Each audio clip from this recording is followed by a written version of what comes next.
And here we go. Now see, now I don't have my window. It's time.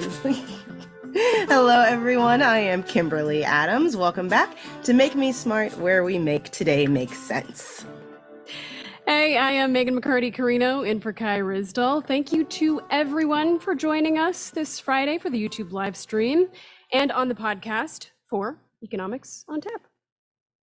Yes, and thank you, yes, everybody on the YouTube live stream, listening later on, the folks on the Fan Run Discord, even though I can't seem to load it on my computer today. But Meghan, what are you drinking before we get to our news fixes and our games and things like that? Yeah, so I did not have time for any sort of complicated concoction, which is usually my way. So I relied on the people of France to produce a nice Provençal rosé that I had in my fridge. So that's what I'm about. And it's pretty warm here, I'm going to tell you. So it's nice and refreshing. What about you? I hope you are having something restorative for your Friday Yes, beverage. Indeed, I am. I've got my mug of... Jasper is letting himself be known. There we go. I have my mug of throat coat tea with some cloves in it, as well as a nice healthy dose of drambuie. What is drambuie? Oh, well, this is a story. So some time ago, a friend of mine, her mom suggested that I try this cocktail called a rusty nail, which I'd never had before, which is made of scotch and drambuie, and it literally made my eyes water and cough, and I had it on the podcast with Kai and everyone laughed at me, but it cleared my sinuses, that's for sure. So since I still had some drambuie, I decided to mix it with what is like, does it have some sort of aromatics to it? Like what is this? Yeah, it's got like honey and herbs, and it's scotch flavored liqueur, but it's tasty and it's invigorating, shall we say. But let's look and see what everybody else is drinking. I see Elle Look has some jasmine iced tea. Redmond is having a Negroni. Let's see, Paul is having a Masshole Northeast IPA, which is very appropriate. Let's see, lots of people happy to see Jasper. Let's see, grapefruit margarita on the rocks that Jennifer's drinking. Love it. I saw somebody had some nice flavored water, naturally flavored water from Costco that Susanna's drinking. Love it. And let's see, Susanna, the strawberry lemon hint water. That's what it is. And yeah, just lots of good stuff, everyone. Just a hint. Very All nice. right. Oh, and Michael, a dark truth stout from Boulevard. Got it. Lots of great drinks out there today.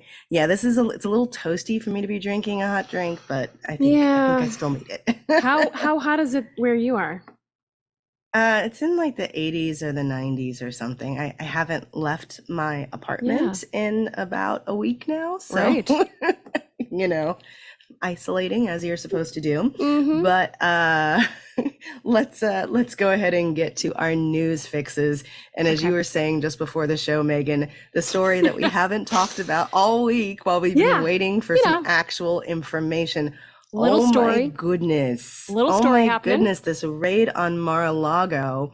And now they're saying that the warrant was based on information that they believe Trump may have violated the Espionage Act.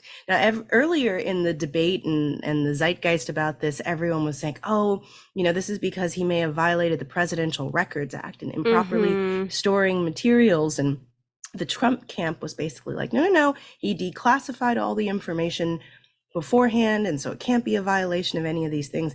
It doesn't matter if you're talking about espionage. That's a whole other category of things. And now there's a lot of reporting that some of it may have had to do with like nuclear things. Several documents that were seized in the warrant list that came out today were documents that are just not supposed to be viewed outside of government facilities. There's stashed in a closet at a country club? Yeah. Some documents related to like the French president. And so the question, begs the question, like, why did Trump feel like he needed these things? And And these had been of course, subpoenaed already, right? These documents had already been subpoenaed, is my understanding, to be relinquished at will, and had not been.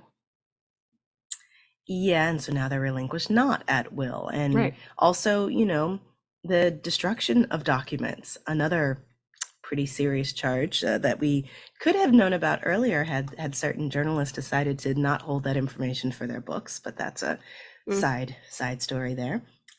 So yeah, I'm watching this unfold with great interest, and lots of people in the chats here talking about Teflon Don, nothing's going to stick, that nobody's going to be able to do anything, but this is a lot.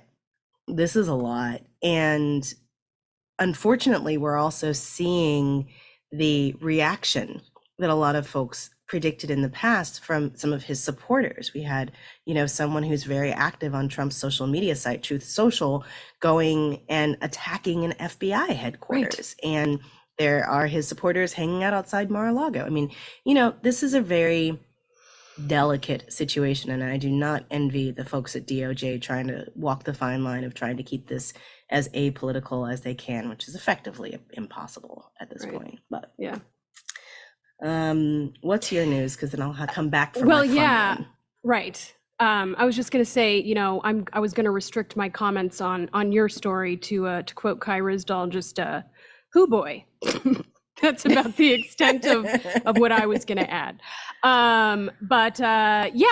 So I thought we should sort of close the circle on something that we talked about quite a bit this week, which was the Inflation Reduction Act of 2022 has passed the House. So it's going to President Biden. It did. Oh, good. I think it was just, maybe like 15, 20 minutes ago, passed the House. So that is heading to President Biden. And again, this is probably, people better know it as the climate bill, but this is going through the budget reconciliation process, as we discussed earlier this week, to get around the filibuster-proof majority that other things need. So this passed the House, and it includes, it's about, I think, $370 billion in investments in energy, clean energy, and all kinds of climate investments, paid for, as we also discussed, by revising the tax code to try to extract more taxes from very large businesses that manage to deduct a lot of their tax liability and try to recapture some of that. And also is reducing drug costs, ideally, for those on Medicare, and we'll see how that trickles through the system. Now we'll really be able to kind of talk about it and see how that goes. And then I also did want to mention, since we've sort of been having infectious disease week here on Make Me Smart, and this is my favorite topic to discuss. Literally and figuratively. Right? In so many ways. Just wanted to drop in here. Polio's back. Yeah, it's back, baby. That's where we are now. So polio has been identified in wastewater in New York City. It had been, I know this has been an ongoing thing, I guess in upstate New York, in communities that have low vaccination rates, I believe, religious communities that have low vaccination rates, and now appears to be also spreading in New York City. This had been going on in London. I feel like last year they had identified polio spreading in London as well. But not this is not a huge cause for concern in terms of the public.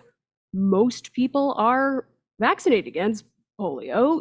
This is something that before COVID, that was the fastest vaccine ever developed. Amazing advance of technology. Nobody wants to get polio. I have a member of my extended family who did get polio as a child, was paralyzed into adulthood.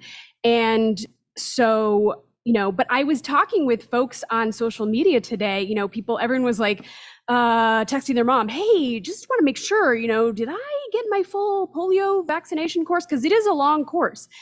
I believe it's a 3-dose course that happens over quite a long time period as the initial course. And the CDC also recommends, I know when I traveled. I know you've lived in many different countries, and but when I went to travel clinics, I was advised to get an adult booster, polio booster. So I got an adult polio booster, and that's good for life. But they do say that the 3-dose series is generally good for life, unless you are in a high risk situation. And then people on my Twitter were saying like, yeah, so now that includes living in New York City. But yeah, we're back to the iron lung. That's where we are. And I know that a lot of childhood vaccinations, even, not among folks who are hardcore anti-vaxxers or anything like that, but just because of how disruptive to healthcare the last several years has been, a lot of childhood vaccination schedules have been disrupted. And I know this is a big concern in public health, that this has happened. And so just another thing to add to the docket. At this time, we've got some nuclear stuff going on. We've got some polio. We've got all kinds of things. But yeah, drink up. But you know what we also have? Sploots. We have sploots. This is my favorite story all week. So this is a story in Slate about squirrels splooting, which is a word that I'd never heard before. I had never heard this before either. Yes, so this is basically when you see, like, you're walking down the street and you see like a squirrel like laid out flat and you think it might be dead, but then when you get back to it and you go up to it to like check on it, and it gets up and runs away, and it's because they're like spreading themselves out to cool down. Is Jasper's not quite splooting, he's just he's like a half sploot. Yeah. But it's like when they like spread out and their legs are out askance, and it's called splooting, and dogs do it and other animals do it, and they're just trying to cool down. Bears do it. But this Slate story has many photos of animals splooting. Oh yes, corgis, as Marilyn Baker says. Corgis are apparently very good at splooting. Corgis definitely do it, yeah. This just entertained me a great deal. I also saw that there's an inverse to this, which is where they're on their back. Tulps or something. Tulps? This is also it's a Reddit thing. Tulps. Also known Tulps as is the inverse. Frog dogging Superman. Frog dogging. Well, Tulps. My computer, I can tell you, is what is it? Slooping? Now I have all the consonants mixed up. Slooting? My computer is slooting right now. The rosé. Yeah.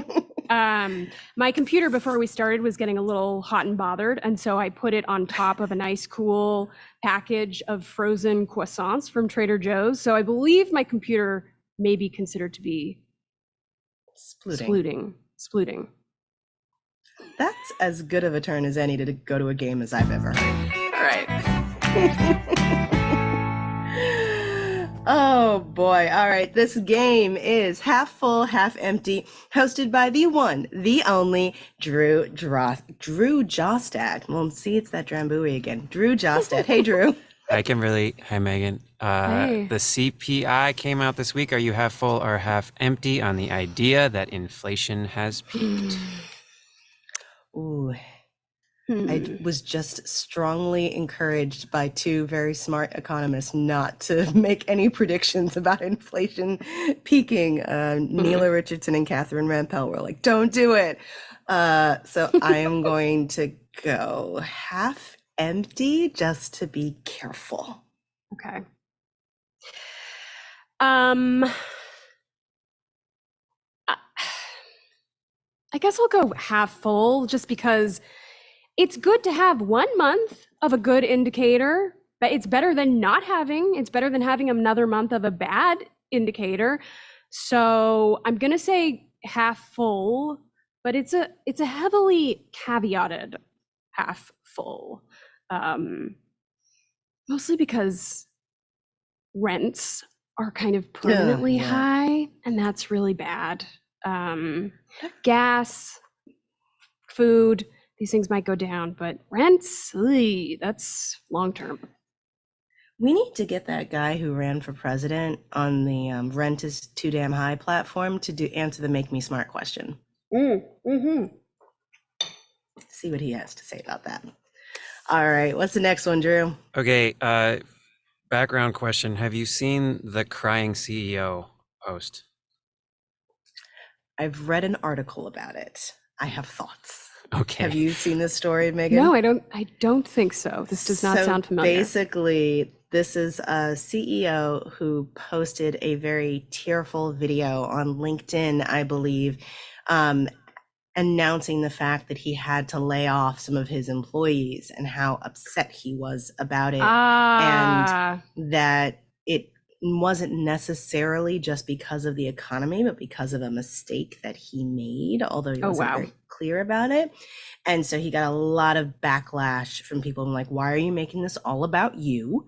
It's really, you know, cringy, as many people like to say, and it's self-centered, and it's, you know, it's much harder on your employees. Why are you making this all about you? Yeah.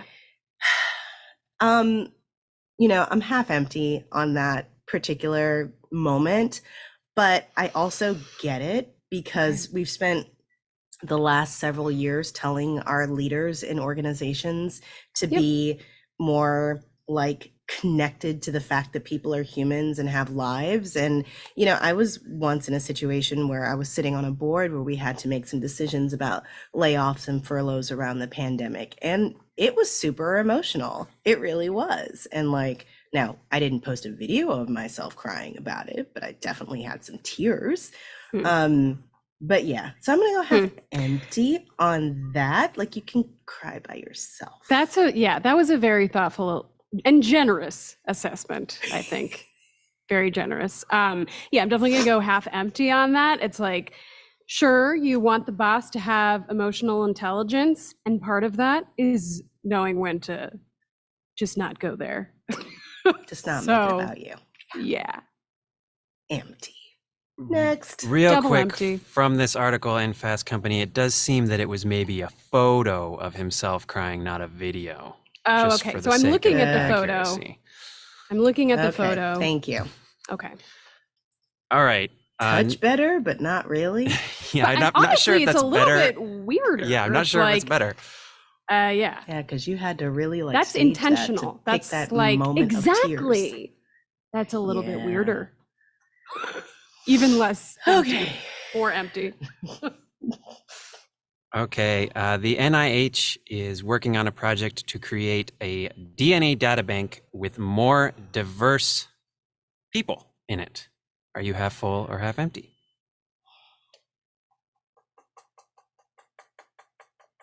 Megan, you go first. Okay, so I will do the Pollyanna-ish half full on that. I mean, that's obviously a very important thing to do. So I'll kind of be I'll set up your your critique, Kimberly, and say that's a good thing to do. You know, we know in many cases that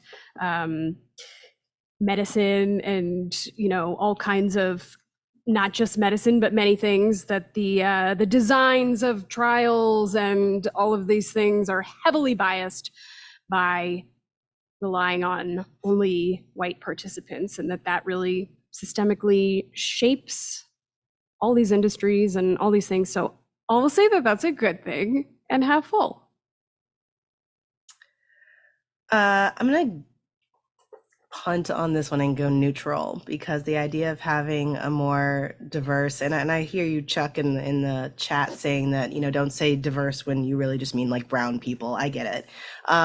But there's also not a lot of women, not a lot of age diversity, not a lot of, you know, different immigration status, geographic variety. A lot of these things tend to be focused on folks on the East Coast, closer to research institutions and things like that. Of course. So in theory, it's great. One of the pieces of information that came out about this database is that the information they had, actually, they spotted COVID in that test population earlier because they had so much information about those folks.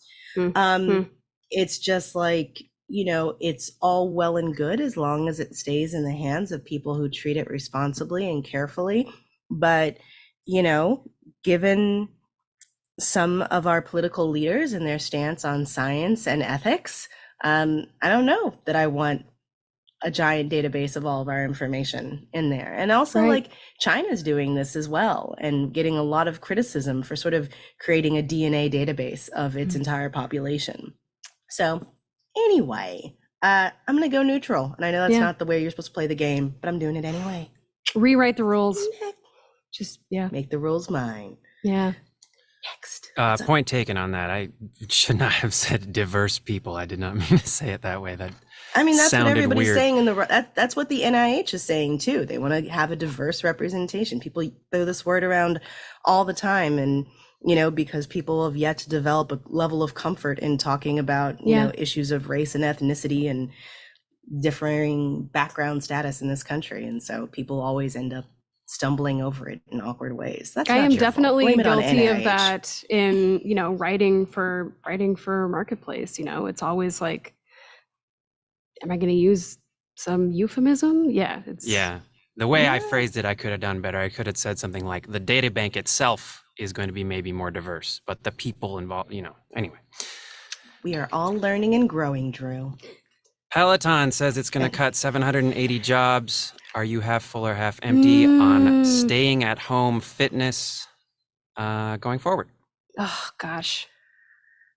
As an introvert, I'm half full. I don't like going outside. I mean, like, isolation is not great, but I'm handling it because I like being inside. Yeah, no, I'm going to say I really hate exercising in front of other people. Among many things I hate to do in front of other people, but especially exercise. However, I really hate exercising at my own house, which does not have central air conditioning. So I have my unused Peloton in the corner. We're very glowing. We're very dewy. Because we have to turn off our AC in order to do this without background noise. Yeah, but so, gosh, I guess I mean, in theory, I'll go half full on exercising at home. No way that I'm ever going to go back to the indignities of my poor exercise performance being witnessed by other human beings. Ooh, and our wonderful colleague Emily was pointing out that so many diseases are spreading at gyms right now. Infectious disease week. Okay, next. Half full or half empty on Serena Williams retiring? Ooh. Half empty. If she had been somebody else, she wouldn't have had to. And that sucks. I mean, I do appreciate that this is sort of she has in so many of her big life moments, she has turned into kind of big dialogues around, so many of the issues that she has faced, from the kind of, bias that she has experienced in the healthcare system to, on the court bias to, how she and her partner have, handled family stuff. And so I think when Serena Williams talks about things like having to step out of the game as a woman in order to continue to grow her family, it's really powerful. Not that these are things that have not been discussed ad nauseum for the last, forever, but especially over the last couple of years, as we, saw the division of unpaid family labor fall so heavily on women. But I'm gonna say I'm half full on this, just because I think that she has such a power to affect the conversation around things like these. Yeah, I'm seeing a couple of people in the comments saying they don't know what I mean when I say that if she had been somebody else, she wouldn't have had to retire to accomplish these goals. As a Black woman in tennis, the discrimination that she's faced, the racism that she's faced, the pressure that she's constantly under, the just nonstop everything being harder for her, given what an amazing athlete she is. If she were a white dude, her career would have been able to continue probably much longer with much less drama and still had her family gotten her flowers and done everything. And, she's acknowledged that she, probably wouldn't have to make this move if not for all of these other things. And I love that she's doing it on her own terms and doing it in her own time, and she deserves all the things. But you can't separate her arc from the racism and discrimination, and even the racism and discrimination in healthcare. The fact that when she was having complications for her pregnancy, that pain was diminished. All of these things factor in. And so while on the one hand, I celebrate her making this decision, on the other hand, I can't help but see it as just yet another person who, if not for racism, could have gone so much further. And so that's that. All right. Yeah, for those who aren't familiar with her healthcare issue, I mean, it's an amazing story. You should look it up. She was suffering, from blood clots after her pregnancy, and she basically had to direct her healthcare team, to be able to get life-saving care that if she had not gotten, she probably would have died. But yeah. Well, that's a dark one to end on. Drew, come on, give us something else. I know we're running over on time. I almost don't want to play the music. Sploot. I'm just going to say sploot. I need to sploot right about now, I'm going to tell you. I know, we're both like sweating. Woo. And I have all right. The sun has changed direction, and now I have lines going across my face from the window blinds, so... I look extra special. Everybody sploot.